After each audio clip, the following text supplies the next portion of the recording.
Okay, thank you all for joining us. We're going to get started in just 1 minute. I want to make sure everyone can get into the room.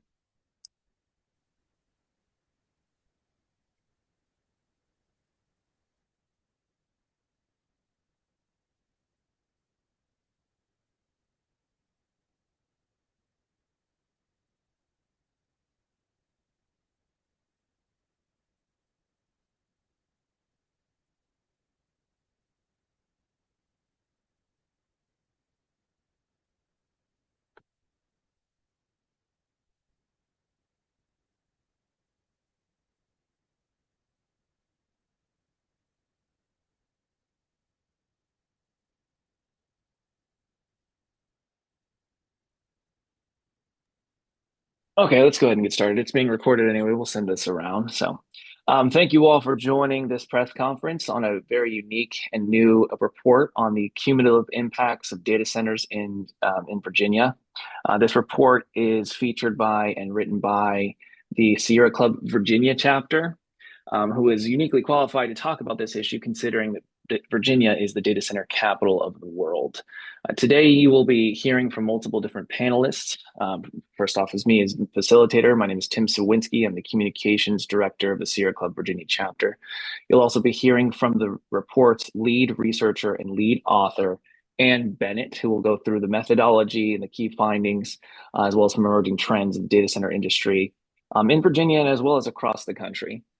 Then you'll be hearing from then you'll be hearing from an impacted community member who will kind of crystallize what the human impact of these data centers that we're really trying to capture onto this report by Tyler Ray, who is an impacted community member from Northern Virginia. And then we'll close it out with some other emerging trends we're seeing right now in Virginia, in every corner of the Commonwealth in terms of the rapid growth of data centers, from Paige Westlink, who is the Sierra Club's lead organizer on data centers, as well as myself, who also does a lot of work, especially in rural Virginia, on data center growth. So you're here today because of this report. We believe that this report was necessary because it's unique. Now, there's been a lot of talk on how data centers impact Virginia in multiple different ways, but no report, including the JLARC study, has captured the entire context and cumulative impacts of data centers. Some of them focus on just water, some of them focus on revenue, the economic impact. All of that is included in our report, including other elements that are not thought of.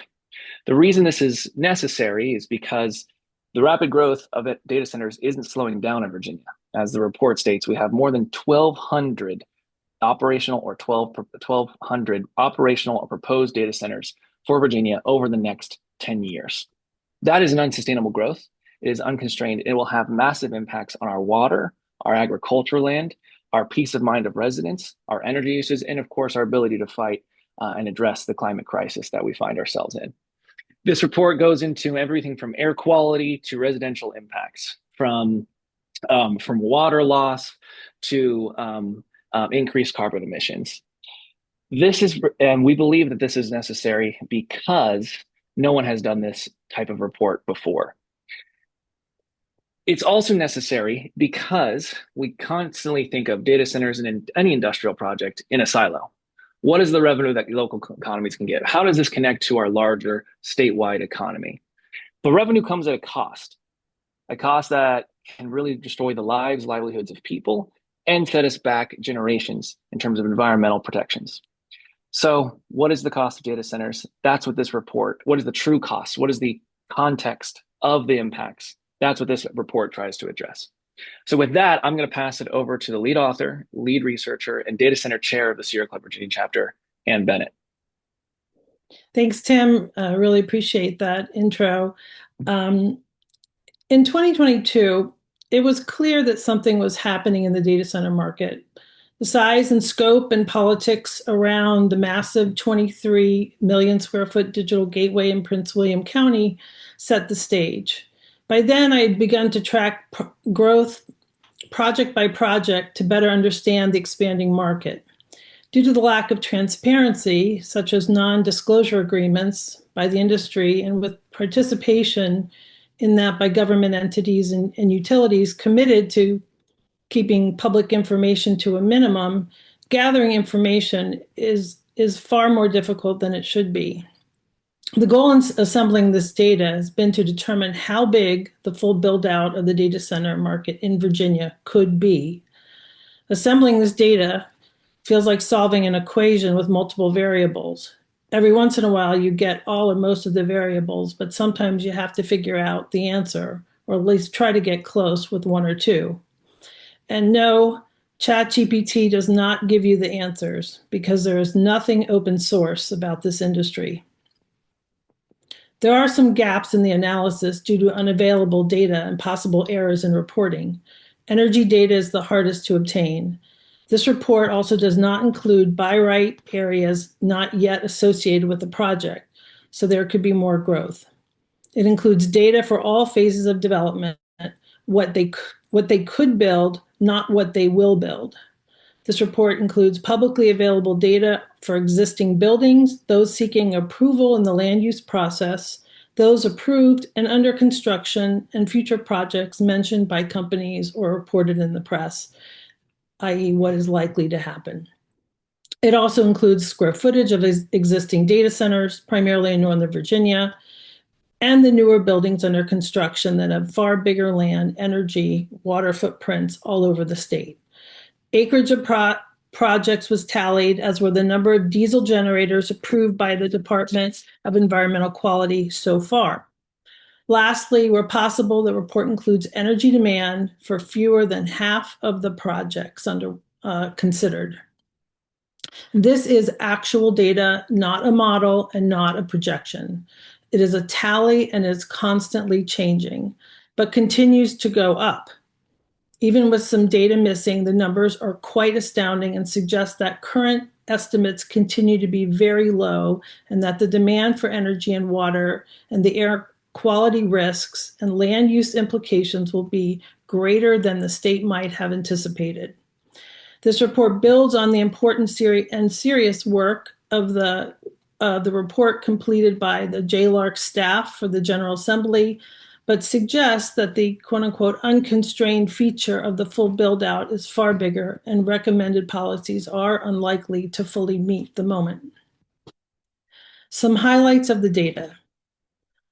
We are in so far 1,295 buildings in nearly 40 jurisdictions in Virginia have or will be built in the future. As of early 2025, data centers totaling 390 million square feet have been identified statewide, including those currently in operation, under construction, and proposed to be developed. This is the equivalent to 58 Pentagon buildings. Nearly 60% of this market, over 227 million square feet, are in or will be in 4 counties in Northern Virginia: Loudoun, Prince William, Fauquier, and Fairfax counties. Over 8,900 data center generators have been approved by DEQ already. Over 7,100 are in Northern Virginia and ozone attainment area. If a diesel generator for data centers averages 2,500 kilowatts, that would be over 22,000 megawatts just for the generators. Projects in the state have announced over 60 gigawatts of power demand. Of the 454 projects tracked, this excludes almost 60% of the data centers or campuses that have been identified in the report. There's just no energy load data publicly available for those. Much of the growth is in the rural cooperative areas, and that is significant because they are exempt from the Virginia Clean Economy Act. In fact, Novec in Northern Virginia is expecting 100 new data centers, and those are most likely all hyperscale size. Of note, in Figure 10, there are 28 projects that will require at least 1 gigawatt of power, for a total of over 37 gigawatts, and most of those projects are not yet online. Projects are moving south due to, in large part, Amazon's deal with the state. 8 counties that we identify in the greater Rappahannock region are slated for 121.7 million square feet of data centers and 290 mostly hyperscale buildings, needing over 20 gigawatts of power so far. Water is being sought in huge quantities. In FY 2023, six of the 7 top water customers in Loudoun County were data centers, and that is noteworthy also because Loudoun County is only about halfway to their full build out, or at least what we think is their full build out. Another example, the Anchorstone Data Center campus in Pittsylvania County will need more than a staggering 3 million gallons per day for its massive campus in that county. More than half of the nation's energy consumption attributed to data centers occurs in Virginia, mostly so far in Northern Virginia. Today, that number is over 25% of Dominion sales and is slated to rise to 46%. The rural cooperatives are projecting far higher percentages. Dominion is having to revise its forecast constantly. In February, Dominion once again blew its forecast out of the water with another massive revision to data center contract pipeline to 40,000 megawatts. This is a stunning 88% increase since last July. In terms of infrastructure, we often see huge growth in substations and transmission. In tax year 2023, the number of substations in Prince William County went from 16 to 76. So it is important to note that one company leads the pack on impact in Virginia, and that's Amazon. It holds at least 40% of the market, and we know that 40% of the diesel generators approved by DEQ are Amazon, associated with Amazon projects. And we certainly cannot account for all data centers in which Amazon is a tenant. Add this to the company's headquarters and warehouses, Virginia is becoming the Commonwealth of Amazon. And Amazon may be the least transparent company with the most impact. They cover at least 11,000 acres, almost 89 million square foot of data center space, 291 buildings, and over 13,000 megawatts with a staggering 86 projects missing data, energy associated data. They also have over 3,300 diesel generators approved so far. You also note that the Balico project in Pennsylvania was not approved. That is included in the report. But just as quickly, Amazon has announced a third campus in Louisa County that will be 7.2 million square feet and is far bigger than the Balico project was going to be. This is just another one of at least a dozen new massive campuses between Northern Virginia and Richmond slated for the company. It would be nice to know, of course, what the company's total impact on carbon emissions will be statewide. So this report, although written, finalized this spring, as Tim noted, is already a bit outdated, and that is because the scope and scale of the build out continues pretty much unabated. We wanted to let you know some updated information.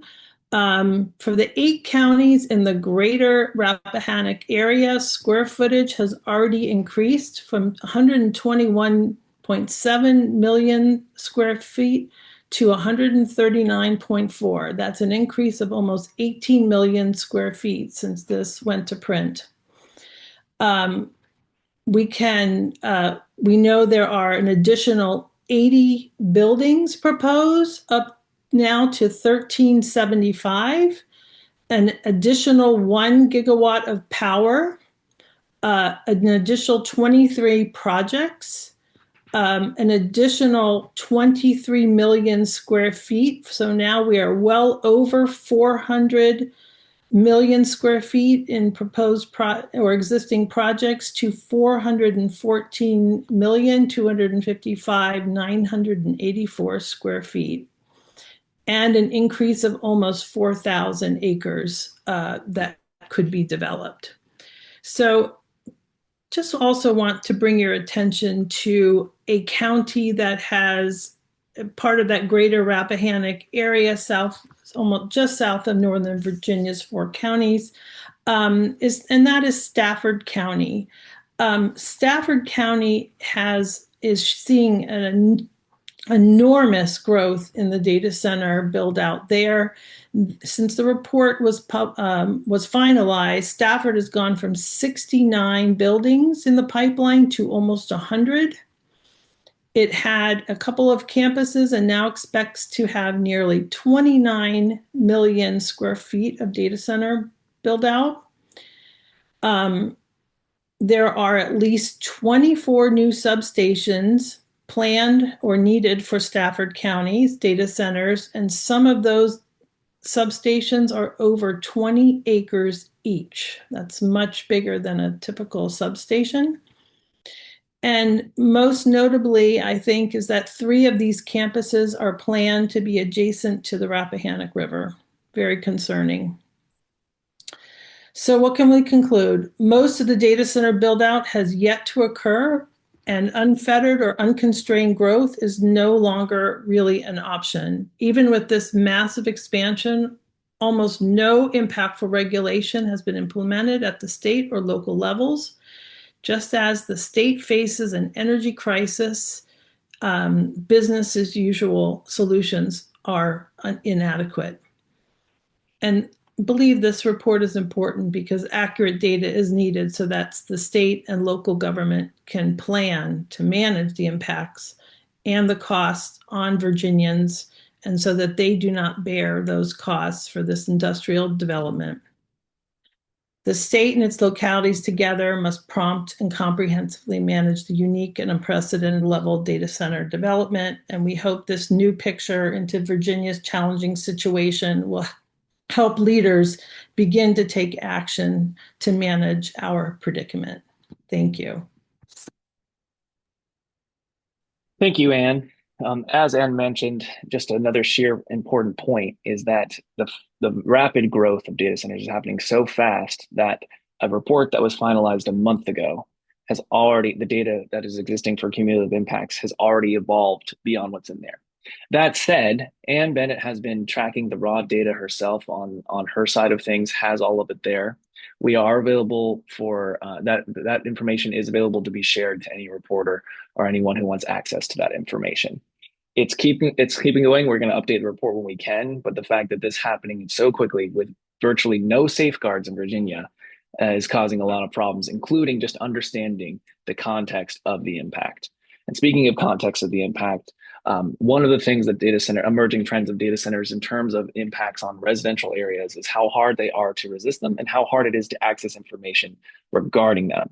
So that's why we have Tyler Ray here from Northern Virginia to talk about specifically what that fight on the ground is look like that really puts into anecdotal evidence that is subsequent, that is also a part of this report.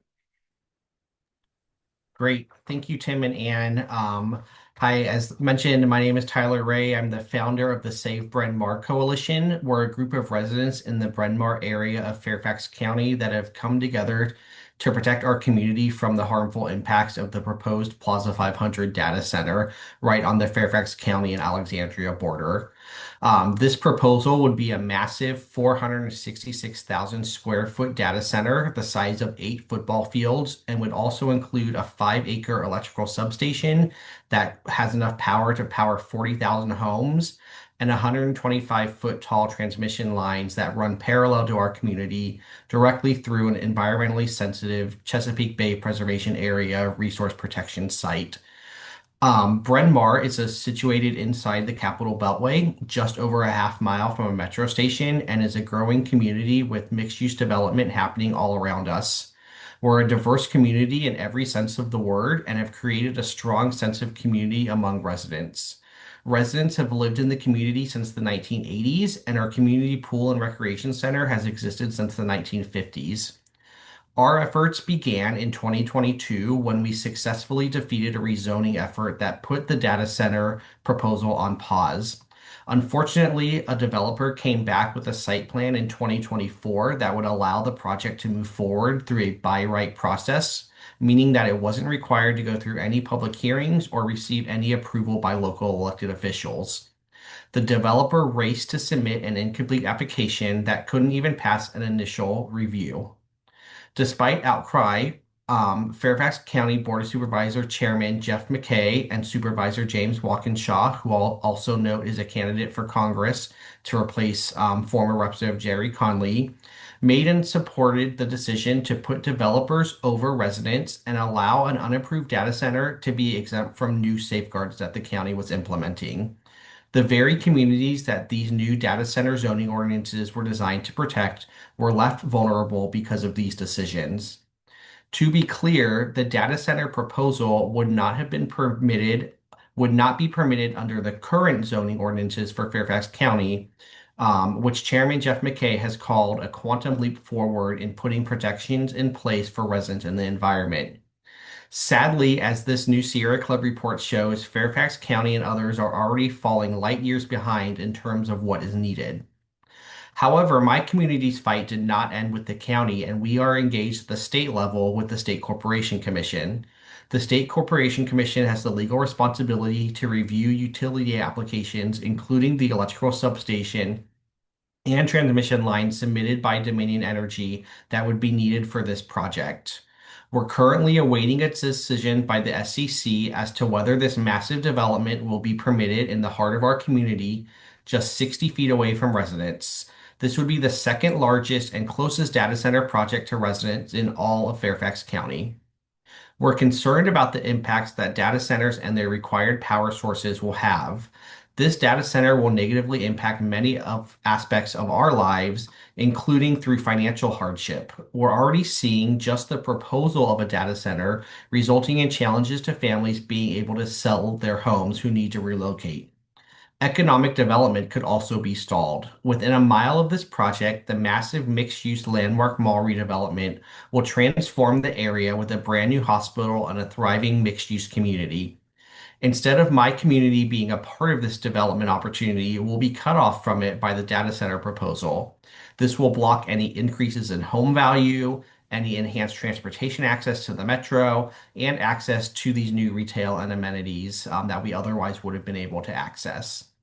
The views in surrounding areas will also be negatively impacted. Views of blue skies, the historic Alexandria skyline, and of mature trees will be replaced with a substation, 125-foot transmission lines, and a 75-foot tall data center that will replace the 35-foot tall office park and warehouses that have been there since the 1970s.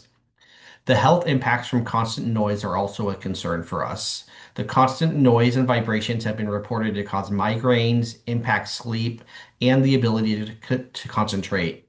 Additionally, low frequency electromagnetic radiation and pollution from diesel generators are also a concern. My community's having a little bit of a baby boom with at least 10 new children born over the last 2 years. These families are understandably concerned by the proximity to transmission lines as a potential cause of childhood leukemia and by the diesel generators needed that will pollute the air. We also have older residents with pre-existing conditions that are concerned that their symptoms could worsen or be aggravated as a result of this extreme proximity to residents. The surrounding natural environment will also be harmed by this project, and the route of the transmission lines, as I mentioned, would cross at least two streams and a wetland and cause irreparable harm to ongoing restoration efforts. We've been thankful to have the support of local environmental experts from the Sierra Club, Nature Forward, and Friends of Holmes Runs to help guide our efforts. This has really been a long and exhausting process for residents and communities to go through, simply to just have our voices be heard. All along the way, we've come up against extremely well-funded developers and Dominion Energy who have made engagement challenging. In fact, when this data center was initially proposed, the developer refused to even acknowledge to the community, the county, or the local planning commission that their project would be a data center. It was only discovered through county records that the listed owner of the Shadow LLC was also developing multiple other data center projects in Fairfax County, and that this was likely their next site. And through the State Corporation Commission process, Dominion refused to make any changes to the proposal to mitigate impacts on residents or the environment, citing cost as a driving factor for not relocating a substation away from residents or putting the transmission line underground. All of these barriers and hurdles are why the recommendations in this new Sierra Club report are needed, not just now, but yesterday. My community is just one example facing the potential impacts and are the canary in the coal mine for what is coming not just in Virginia, but across the country if nothing is done. We need action at the state and local level to ensure that the impacts of data centers don't ruin our communities. Thank you. Thank you, Tyler. This is a good moment to mention that we are not anti-data center. Most people and who are impacted and are resisting data centers are not anti-data center. We are against reckless data center growth. We understand that there's a need for revenue. We want people and counties to be able to fundraise money or to raise money for their schools, for their infrastructure, for their first responders, et cetera. But it shouldn't come with the trade-off of sacrificing communities. It shouldn't come with the trade-off of transparency. It couldn't come with the trade-off of destroying peace in neighborhoods. And unfortunately, as Tyler mentioned, Virginia is the poster child for trading the health, peace of mind, and potentially futures of communities to sacrifice to the altar of big tech. That isn't fair. And unfortunately, in the last General Assembly session, even though we had multiple pieces of bipartisan legislation, every single one was killed either in committee or vetoed by the governor. State action is needed to protect because these communities are all facing very similar stories of where the data center is being built too close or they're being built recklessly in their natural ecosystems and environment. And Paige Westlink, who's our data center lead, is going to talk more about what that looks like in terms of communities that have already suffered a great deal and bearing the brunt of data center development that's reckless in Virginia. Yeah, so what are we really looking at? What is this report confirming along with stories like Tyler's? It's that the data center development in Virginia and that we are facing in Virginia is lacking transparency and respect for Virginians as it is currently being developed across our state. And that's particularly true more and more for rural Virginia. There is really no corner or space in our state at this point that seems to be safe from this encroachment of the data center development that we are talking about that is lacking community engagement, that is lacking oversight, that does not have, we do not have the oversight in place on the local level or on the state level, as Tim was saying, to hold these developments accountable for ensuring that we don't have diesel generators next to people's homes and that we aren't taking from water supplies at levels that we shouldn't be, that threaten people's access to drinking water and that we are not building out polluting sources in order to power these data centers. And those polluting sources are in people's communities. And so there's so many pieces here, but particularly on the rural side, we're seeing more and more in Mecklenburg, Virginia, as an example. Microsoft has really made Mecklenburg, Virginia, their dumping grounds. And they've done so without engaging the community at the level they should have. They are in a position where they have over 800 backup diesel generators across Mecklenburg County alone. As Tyler mentioned, we know that these backup diesel generators, which are tractor trailer sized diesel generators, can be 50 or more on a data center. Um, they have severe health problems that come along with them. They are not your small backup diesel generator that you have in your home. And so when we have a blackout, which we can expect to see more and more with the increasing data center development in Virginia, when we have blackouts and brownouts, we those things will have to turn on. And then we have 800 plus diesel generators in one county in Mecklenburg County, and it's a huge threat to the community that is living there. When I went and spoke to them a few years ago now, or a year or two ago, they were really concerned about these developments. And one of the stories that was shared with me was about a woman who was informed by Dominion that there was going to be a substation built near her home. She was informed that there would be some sort of a buffer between her home and this substation that was going to be built. She wasn't given much more information. She left on vacation, over a very long vacation, came back, and this substation had been built next to her home where her grandchildren, right next to where her grandchildren play basketball. There was a fence, and then there was a huge substation.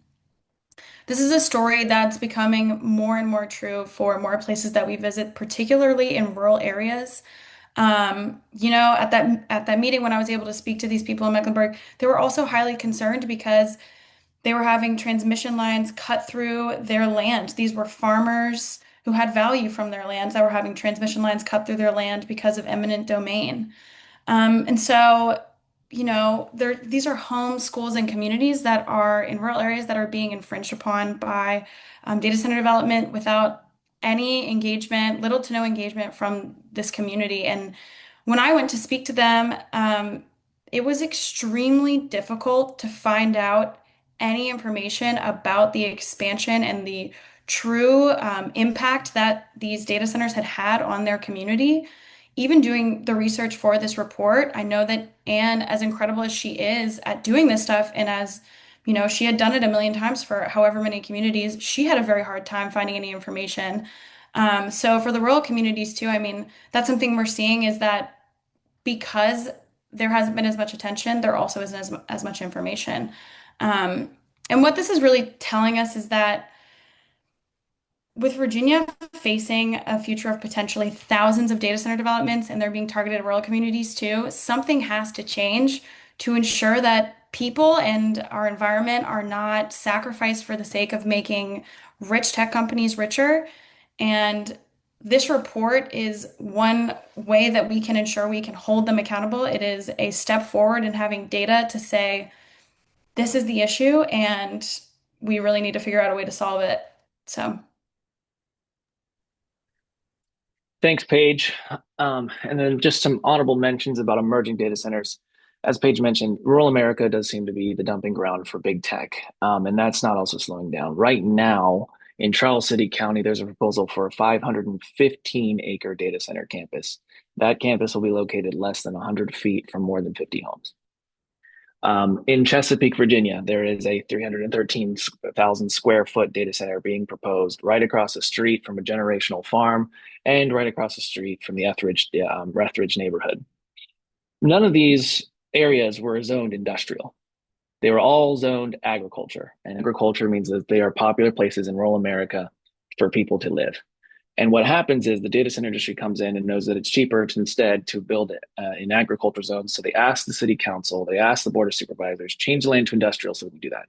Change the rules of the game so that it benefits me. Even though the people in those surrounding areas who have been there for generations have less of a say. That's one of the injustice issues that is going on with data center development.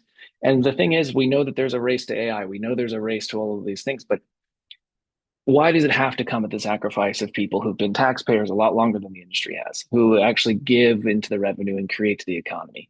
Every time we put the cart before the horse on some advanced industry, innocent people suffer, and they suffer in a variety of ways. And that's why this report is cumulative. That's why this report is necessary, and that's why this report is unique.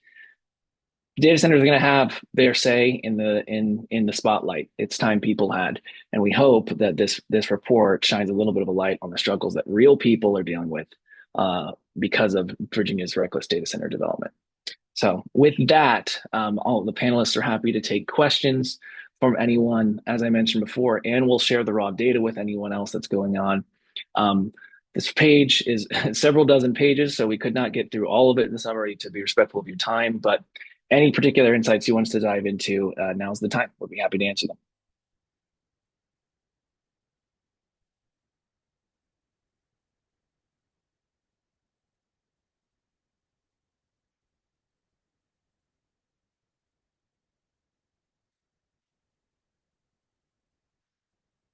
I don't see any hand. Oh, there we go.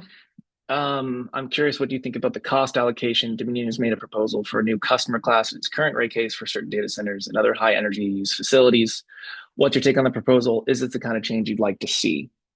Um, yes, we would have liked to see this several years ago. At this point in time, data centers have contracts where they can negotiate a different rate than every other family does. What a luxury to be able to have a big industry say, we'll be one of your largest customers so we can negotiate the rates. Problem is several issues. One is, and you'll see this in the report, $1.5 billion in taxpayer funded incentives towards the data center industry alone. That coupled with the fact that they pay lower rates, which means they're not even subsidizing the infrastructure build out of fossil fuels that's expensive, that they are the exclusive reason for doing it. And that's not the Sierra Club saying this. This is according to Dominion's IRP, actually its last two IRPs and the PGM forecasts. They attribute the energy demand increase specifically to data centers.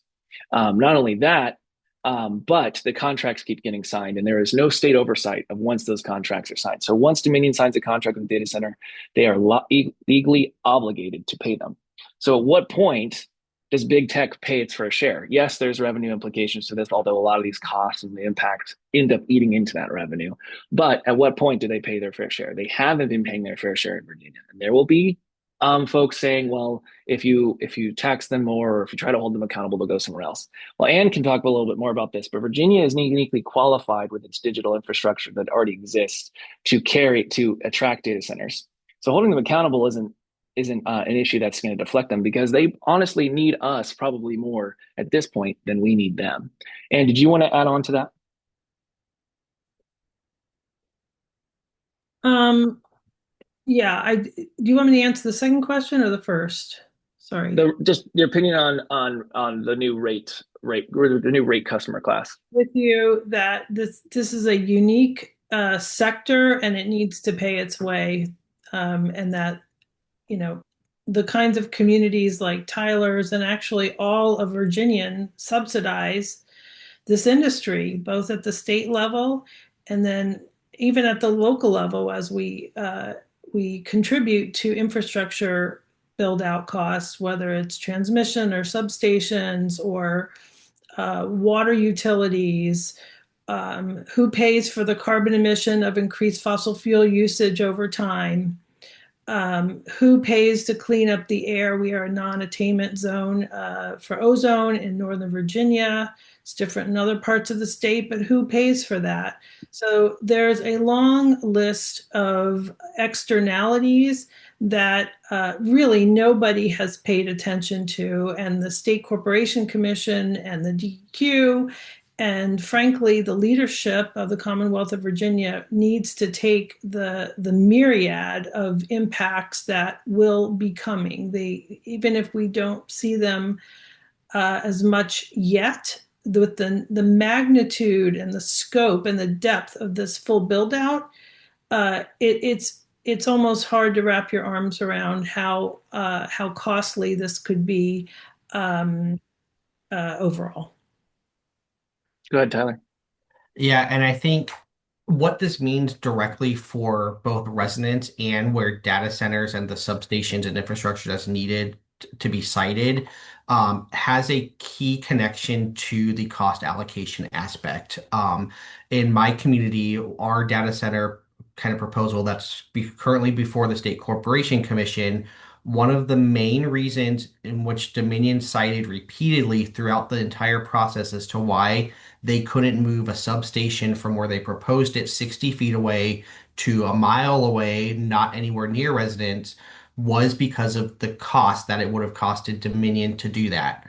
Cost allocation will shift some of the burden of that to the developers themselves, allowing Dominion to make better decisions that mitigate impacts directly to residents and avoid the types of controversies that data centers are creating when deciding how close is too close to residents. And so, just one example there is kind of, I think, reason for why cost allocation needs to be addressed kind of right now. Yep. And Paige and I have been to enough communities, especially in rural Virginia, that no one believes that these companies can't afford this. I mean, Amazon has been mentioned throughout our report, and they're a $1 trillion revenue company. So when they say, "Oh, we don't like it because it costs more," that's not enough of an argument that really holds weight for the people that are building data centers that are harming their lives, livelihoods, and peace of mind right now.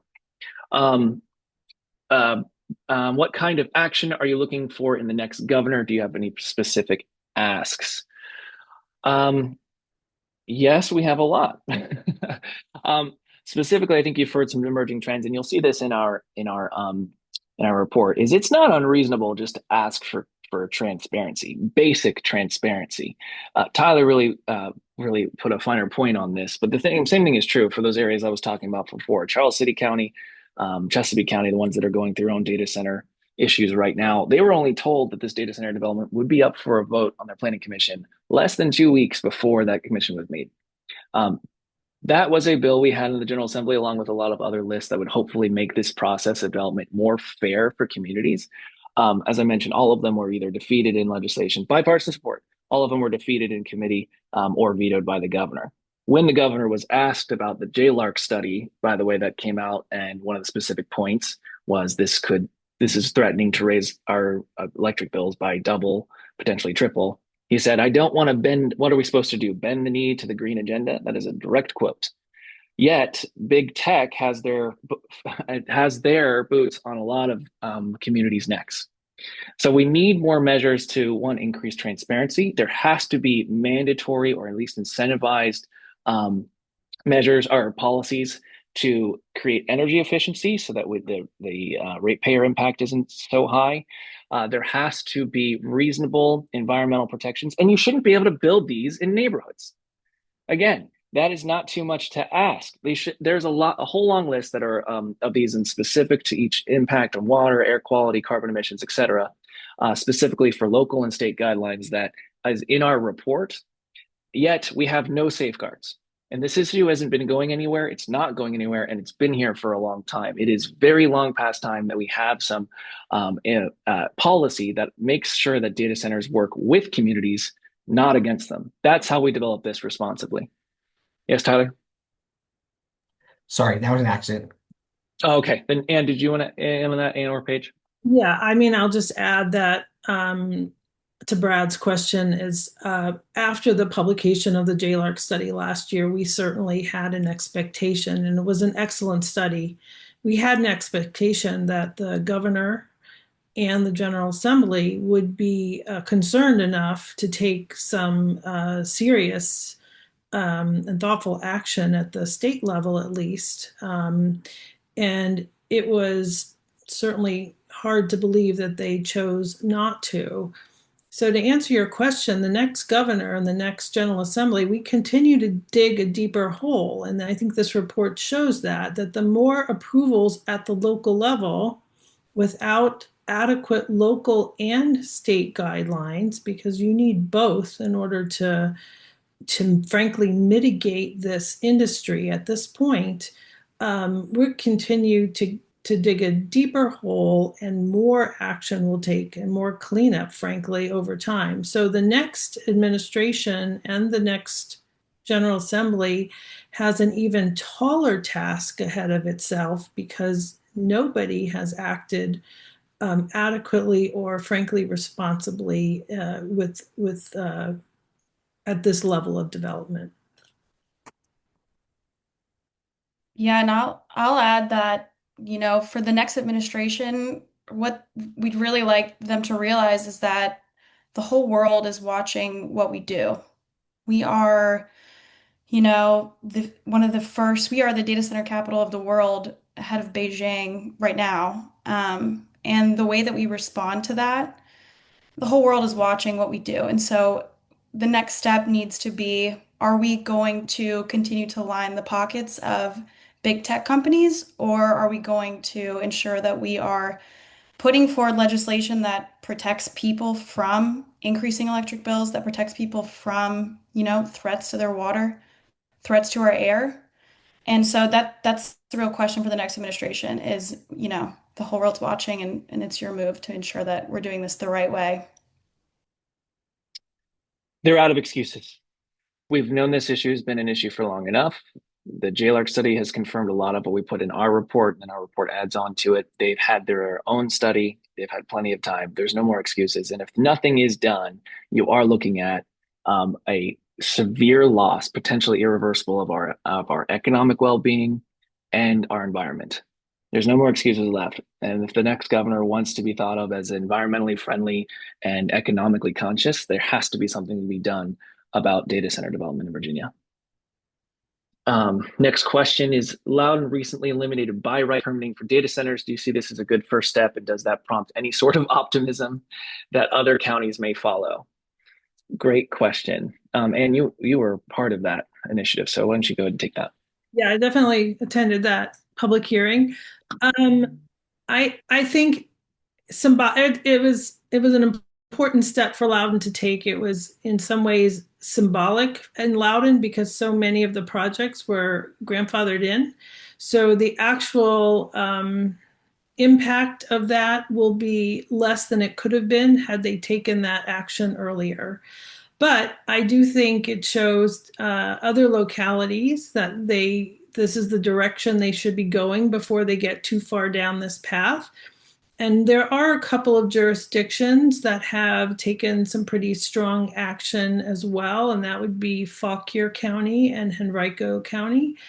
And I think they get a sense of what the impacts are, and that the regulation that companies that want to do projects at the local level should not get a free pass from a higher level of regulation and evaluation, whether it's buffers or water use or tree cover or all of the local issues that a planning department can mitigate for before a building is built. And that's why it's so important to require a special exception or a special permit.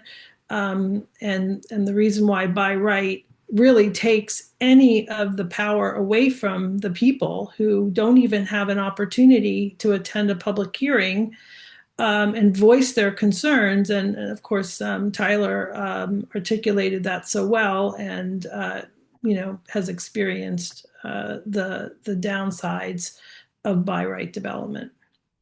And we're, as a community, planning on going back to our Board of Supervisors, kind of following the trends of what other jurisdictions are doing and asking them to modify the recently passed data center zoning ordinance, which is now a year and a half old, but woefully out of date, to remove by right, much in the same way that Loudoun is doing.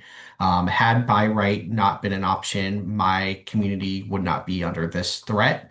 The Planning Commission had previously said that a data center was not appropriate for this site, but because of the buy right option, the developer, without any safeguards, was able to move forward. So buy right is definitely wrong, and we're hopeful that our supervisors will take a renewed look at it following the trends. It's also important to note, and again, to reaffirm why we need statewide protections, is that not every county has the same staff size as Fairfax or Loudoun. A lot of them are ill-equipped to understand the cumulative impact like we present in this report because of the lack of revenue that they already have. Which is one of the things that is very concerning, that AI is generally being built on the backs of poor rural areas and counties. They aren't necessarily equipped with, that's one of the reasons Paige and I go to them, is so that we can equip them with the entire context, because industry will come in, dangle revenue, and then things get pushed through and rubber stamped.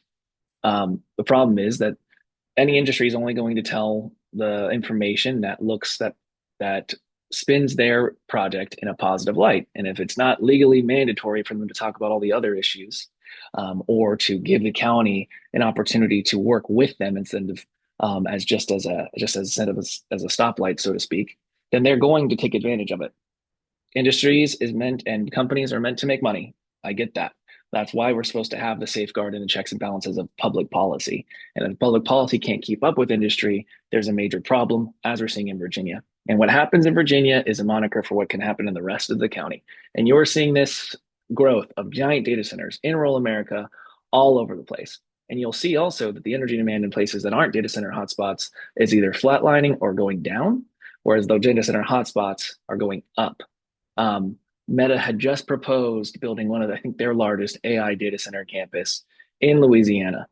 And they're going through the exact same kind of issues that people in Mecklenburg and Charles City and Chesapeake have gone through before.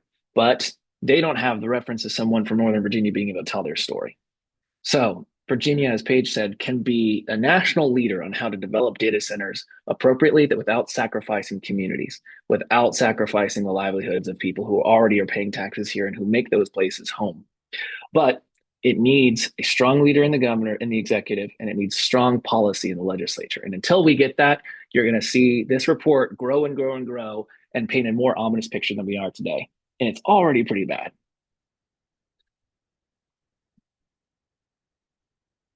So a little bit of optimism, I guess, but still pretty angry.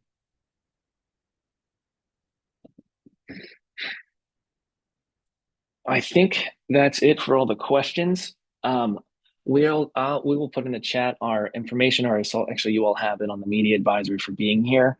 We are welcome to follow-ups, follow-up interviews, specific questions. Please direct those towards me or any other panelists, and we'll be happy to get back to you.